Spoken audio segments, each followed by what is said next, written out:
আমার বিবাহবার্ষিকীর দিন যেরকম চটজলদি পোলাও করেছিলাম সেই রেসিপি তোমাদের সাথে শেয়ার করছি। কড়াই গরম হয়ে যাওয়ার পর আমি এখানে 5 চামচের মতন গাওয়া ঘি নিয়েছি। গাওয়া ঘিটা মোটামুটি গরম হয়ে গেছে। এরপর আমি ওতে দিয়ে দেব গোটা গরম মশলা।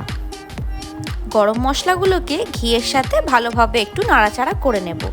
এরপর আমি ওতে দিয়েছি পরিমাণ মতো কাজু। কাজুটা তোমরা তোমাদের পরিমাণ অনুযায়ী নেবে। তো কাজুটাকে আমি ঘিয়ের সাথে ভালোভাবে একটু ফ্রাই করে নেব। এরপর দিয়ে দেব আমি কিশমিশ। কাজু আর কিশমিশ দুটোকে একসাথে ঘিয়ের সাথে ভালোভাবে আমি ফ্রাই করে নেব। এরপর এতে আমি দিয়ে দেব ধুয়ে রাখা গোবিন্দভোগ চাল। এখানে আমি 4 কাপের মতন গোবিন্দভোগ চাল নিয়েছি। নিয়ে ভালো করে চালটাকে ধুয়ে নিয়েছি। আর একটা ঝুড়ির মতন জায়গাতে আমি এটাকে ভালোভাবে জল ঝরানোর জন্য রেখে দিয়েছি, যাতে চালটা ভালোভাবে ঝরঝরে হয়ে যায়। চাল যত ঝরঝরে হবে এখানে আমাদের পোলাওটাও কিন্তু ততটাই ঝরঝরে হবে।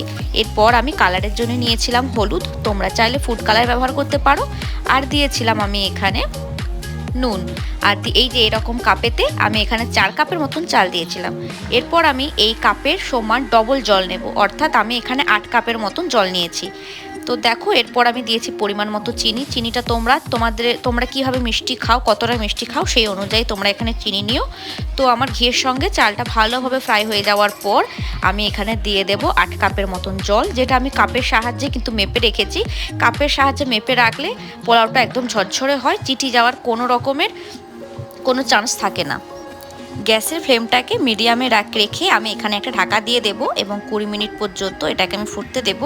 20 মিনিট পর দেখো চালটা অনেকটা সিদ্ধ হয়ে এসেছে। আবারও একবার আমি ঢাকা দিয়ে 1 থেকে 2 মিনিটের মতন রেখে দেব। তো এখন দেখো পোলাওটা অনেকটা টান টান হয়ে গেছে। এরপর গ্যাসটাকে বন্ধ করে দেব এবং ঢাকা দিয়ে বেশ কিছুক্ষণ রেখে দেব।